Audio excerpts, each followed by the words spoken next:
mofinaina isan'andro atolotry ny mpitandrina rakotina valina maoly.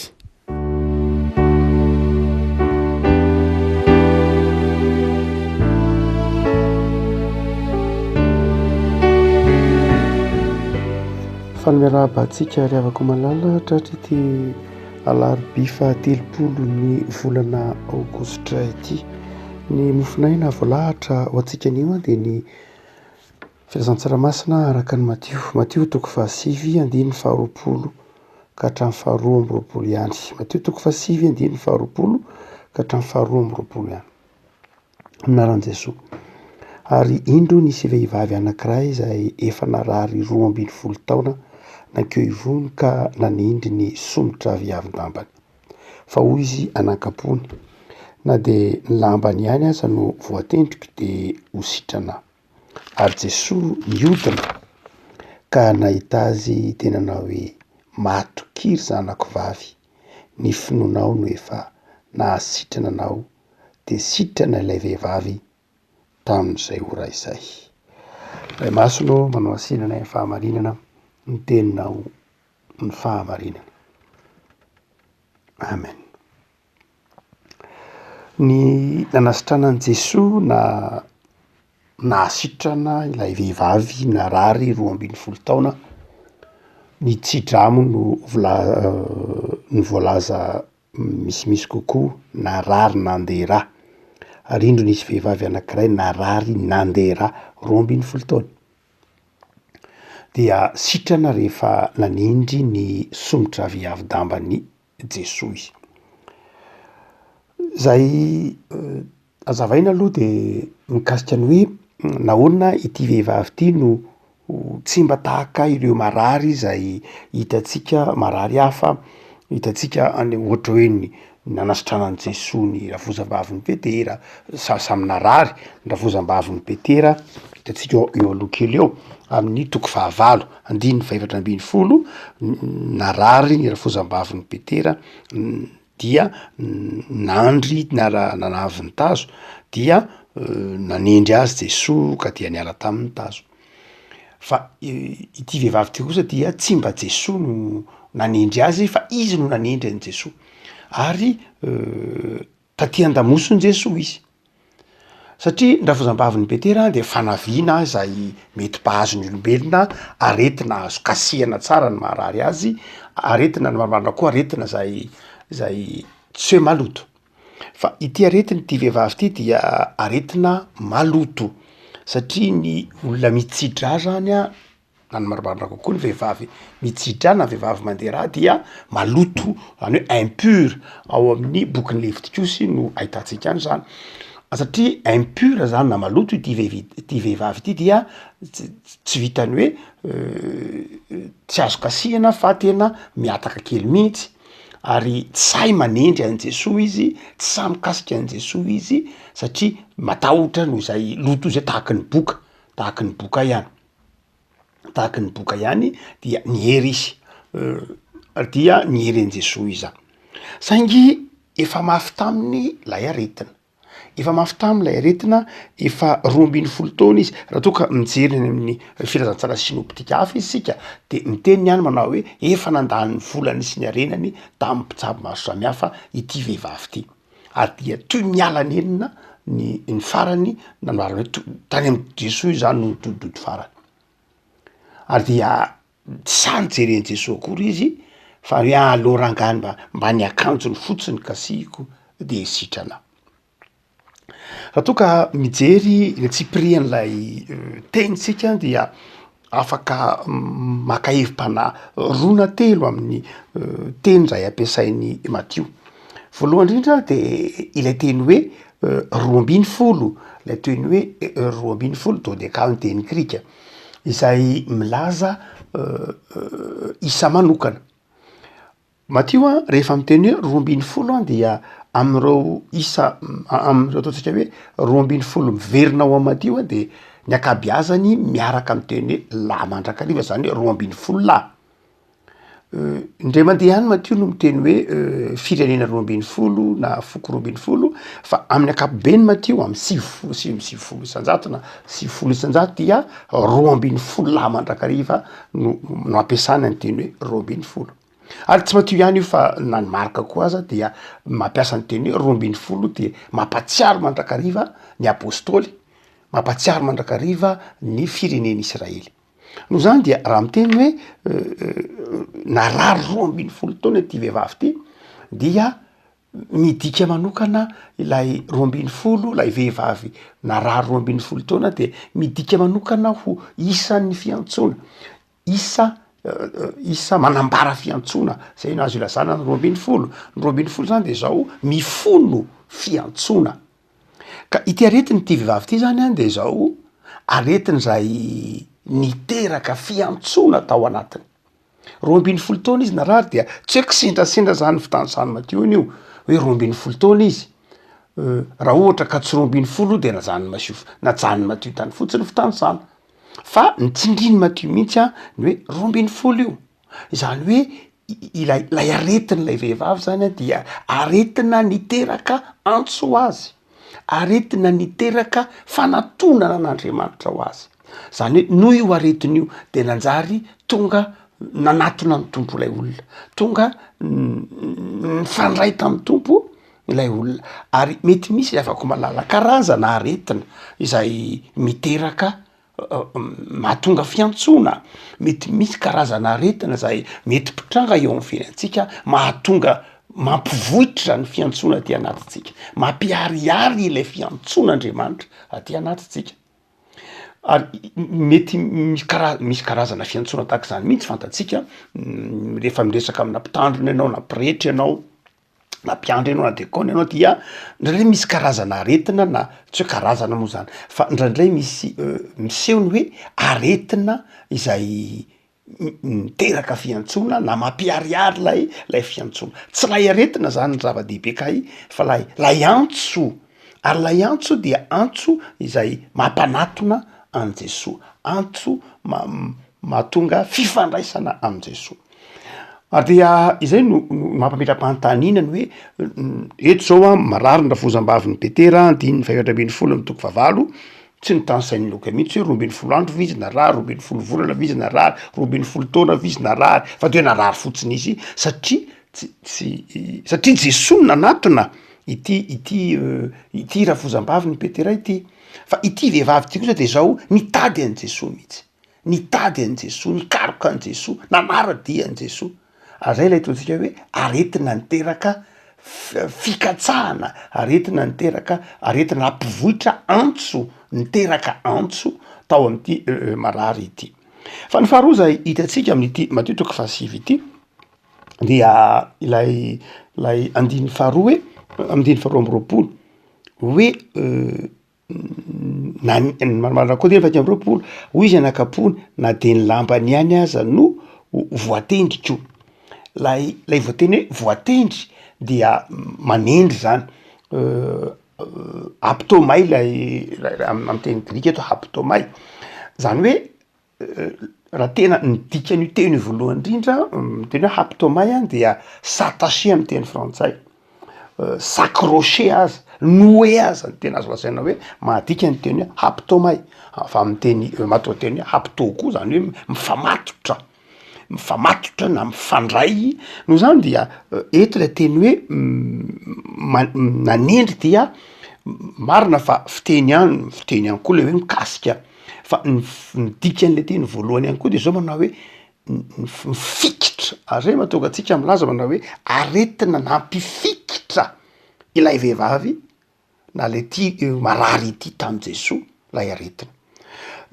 Zay mahatonga antsika miteny eto manao hoe narary ity vehivavy ity, narary le nitsidra nanderaha nitady an Jesosy nangetaeta ary te hiazona, te hifikitra am Jesosy hoe vonjeo atompo, sitrano atompo. Zay nefa ny tena dikany antsoina hoe fiantsona. Ny dikany antsoina hoe fiantsona de zao fifikirana, fanarahan-dy zay ny antsina hoe antso ny antsina hoe manara-dia akoloteo zany hoe manara-dia manaraka zay alehan'i Jesoa manaraka zay alehany lay tompon'ny fiantsona afaka malala eto zany de zao raha mamaky tsara ty andinitsotra masintsika de zao miditra lalindalina kokoa de ny hoe misy aretina izay mampanatona atsika n'Andriamanitra mampifikitra atsika amin'Andriamanitra ary ilay aretina nandray de manjary mety miazona atsika ifamaty-piainana amin'Andriamanitra ao amin'ny Romanina ao amin'ny Koritianina faharoa toko faharoa ambin'ny folo dia i Paoly ndray maka de nitsolo vavolombelona nivavaka nytalao tamin'ny tompo ary nangataka fanasitranana tamin'ny tompo mihitsy hitatsika amin'ny toko faharoa ambin'ny folo izy manao hoe andininy fahafito hoe ndrao ahy irehare noho ny abetsaky ny fanambarana tena sina tsilo tamin'ny nofo de iraky Satana amely aho fandrao aho irehare. Andininy fahavalo hoy Paoly Romanina Koritianina faharoa toko faharoa ambin'ny folo izany nangatahiky ny telo tamin'ny tompo mba hialany zany amiko nefa hoy izy tamiko ampo anao ny fahasoavako. Zany hoe nisy fotoany Paoly marary de nangataka intelo tamin'ny tompo ao izy mba ho sitrany mba ho afaka lay aretina lay tsilo na aretina zany io dia nefa dia hoy ny tompo hoe ampo anao ny fahasoavako lasa nampifikitra zay le haptomay nampifikitra any Paoly tamin'Andriamanitra lay tsilo na lay aretina. Nefa ko malala nahoana zany de ndraindray misy zavatra misy antso ndraindray averin'Andriamanitra andalo amin'ny fiainantsika ndraindray misy zavatra mitranga eo amin'ny fiainantsika fa antso no heviny na ndraindray koa misy zavatra mitaizantsika fa mampifikitra atsika amin'Andriamanitra ary izy reny mety mitaizantsika mihitsy lay aretina ndraindray mety mitaiza ny toe-batantsika fa izao mampifikitra atsika amin'Andriamanitra tahaka ny Paoly ange tsy metritra foana hoe ny olona rehetra nahazo valim-bavaka fa i Paoly ange misy fotoana tsy nahazo valim-bavaka i Paoly niteny amin'ny intelo zao nangataka fa tsy nahazo valim-bavaka mihitsy fa ny valim-bavaka de zao ampo anao ny fahasoavako.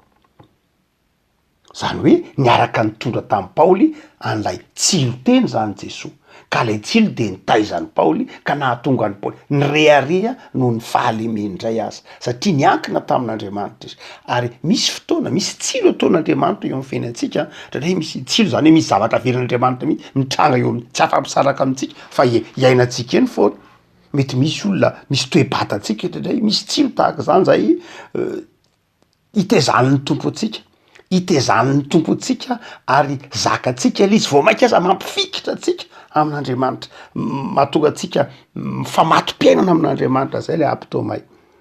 Hotsika manao hoe eto de ity vehivavy ity narary ary nitady hifikitra amin'Andriamanitra izy.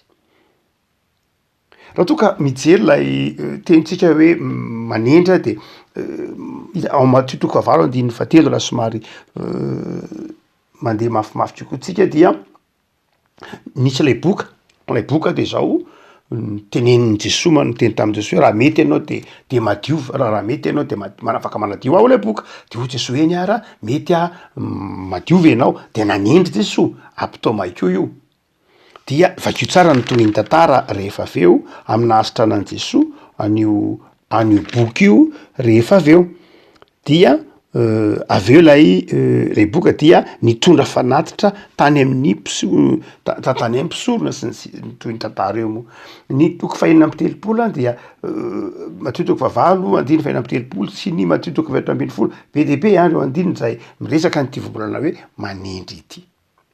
Fa ny fahatelo zay mamperitritra koa rehefa am'ty voambola am'ty andiny tsotra masina zay vitsivitsy moa andiny faharoapolo ka hatraroa amby roapolo ihany dia ilay voambolana hoe de nitodika Jesoa andiny faharoa amby roapolo ary Jesoa nitodika ka nahita azy.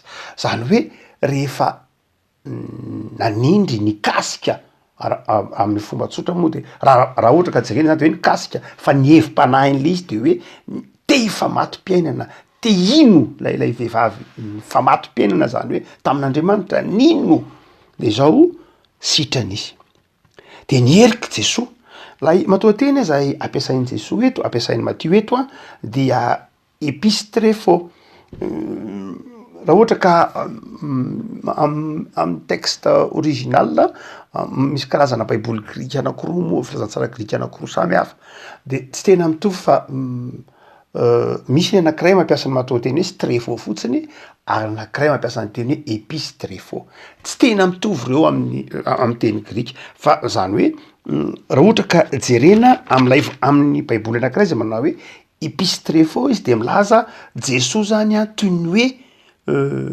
matao teny hoe epistrefo de milaza mihitsy hoe amin'ny ankapobeny hoe tsy nitodika fotsiny fa niverina mihitsy zay no azo ilazana azy niverina kely mihitsy Jesosy zany hoe raha miteny hoe mitodika mantsy de mety ohatra hoe ny loha ihany mitodika de manopy maso zay ny tena dikany hoe strefo amin'ny ankapobeny fa rehefa miteny hoe epistrefo de somary misy dimy anitra kely mihitsy zany hoe efa nandroso fa niverina indray ary everiko fa lay eny ao anatin'ny ny texte original moa misy an'io anakiroa io fa everiko fa ity matao teny hoe epistrefo ty ny tena mahalaza ny tantaran'ity vehivavy ty zany hoe Jesosy dia nanaiky niverina mihitsy zany hoe Jesosy zany efa nanana ny trajet nanana ny efa lalana izorany efa nanana ny programmany efa nanana ny mamaika ny anivon'ny vahoaka fa izao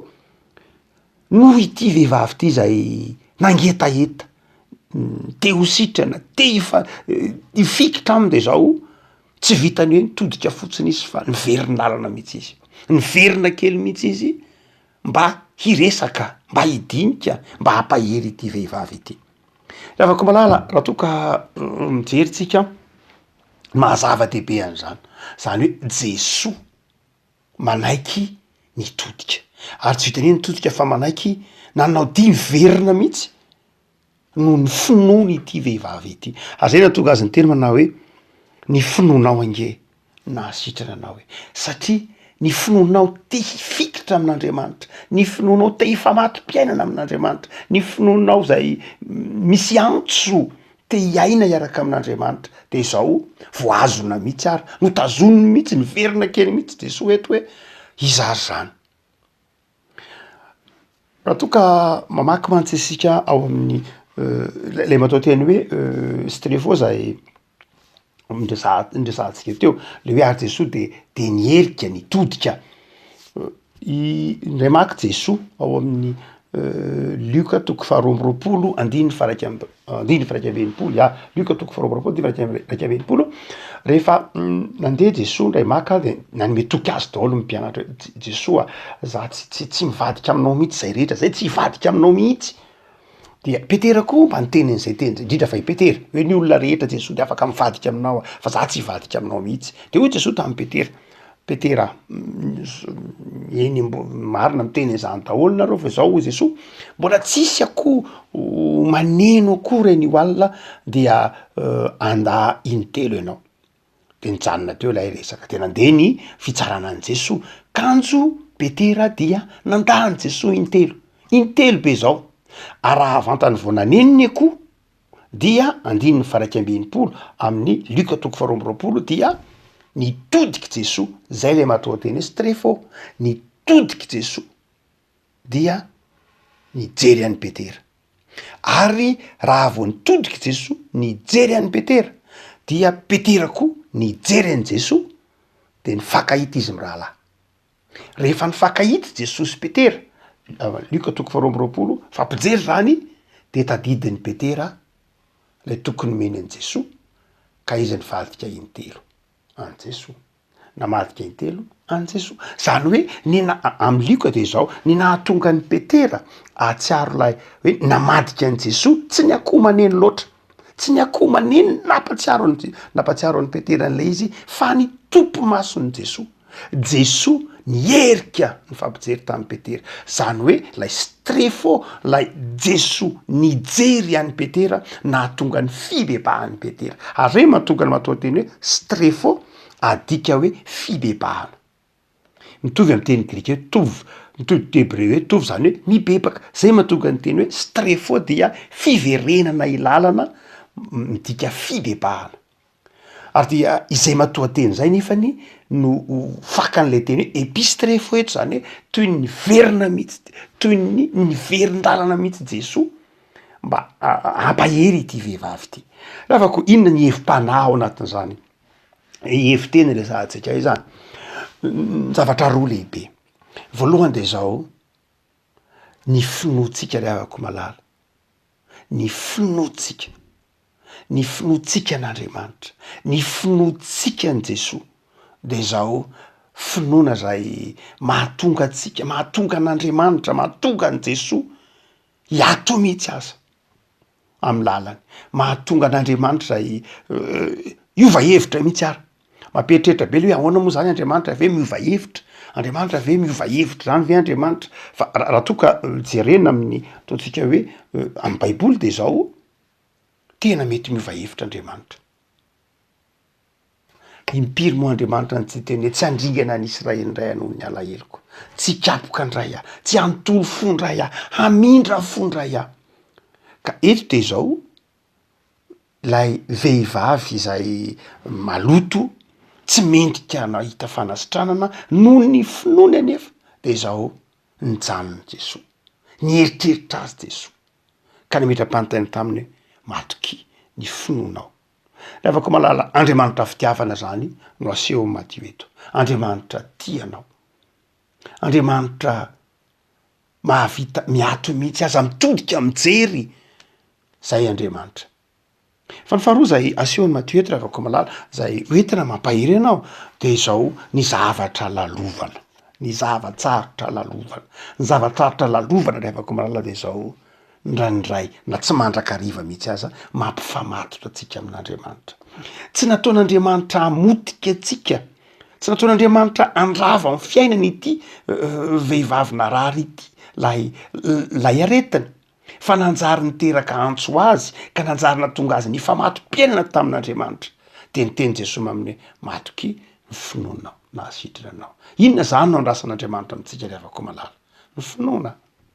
Ny finoana fa miankina amitsika ny fanapahan-kevitra izay ahasitrana atsika.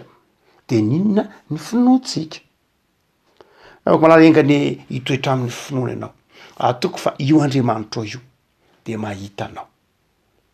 Mety miafiafina ndray mety mietrira za tombo ve de mba hitanao, mba tsy ahoana ty zavatra lalovako ty, hitanao ve za, fantatrao ve za, matsiaro tsy mety, matsiaro meloka tompo, matsiaro mety matsiaro an'izay tsika tahaka ity vehivavy ity fa zao izay indrindra ny tian'Andriamanitra zay manatona ho Jesoa tsy mba ho laviko mihitsy. Engany afaka malala anatona ny tompo ianao, anatona ny tompo isika na inona endrim-pahasarotana mahazo atsika sy lalovantsika de Andriamanitra mahita, Andriamanitra miasa eo amin'ny fiainantsika. Ivavaka sika. Tompo misaotra anao zahay fa azonay antoka ny fitiavanao. Ny aretinay, ny tsy fahasalamanay, ny tebitebinay, ny zavatsarotra eo amin'ny fiainanay dia mifono antso tokoa mandrakariva. Tianao ifamatom-piainana aminao zahay, tianao hifikitra bebe kokoa aminao zahay, de mandalo fizaham-toetra indraindray. Ampahery izay tompo. Atoko fa ny fifatorana fiainana aminao, ny finoana ianao de miasa mahery ka manaisotra ny tsy fahasalamana, ny tebiteby ny tahotra ty anatinay ary mahamarina ny teninao manao hoe ampo anay ny fahasoavanao. Mivavaka zay tompo, ampahery amin'ny finoana.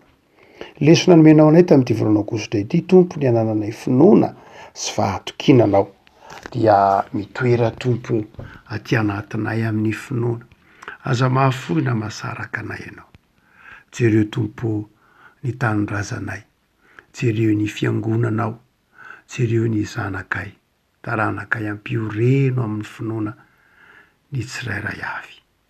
De mametraka ny fiainana eo ambany fahasoavanao zay tompo am'izay rehetra manery anay, am'izay rehetra ilana fanasitranana de aentina eo pototry ny azo fijalianao reny Jesoa. De amin'ny anaranao izany mivavaka izany mitoera aminay tompo tsara. Amen.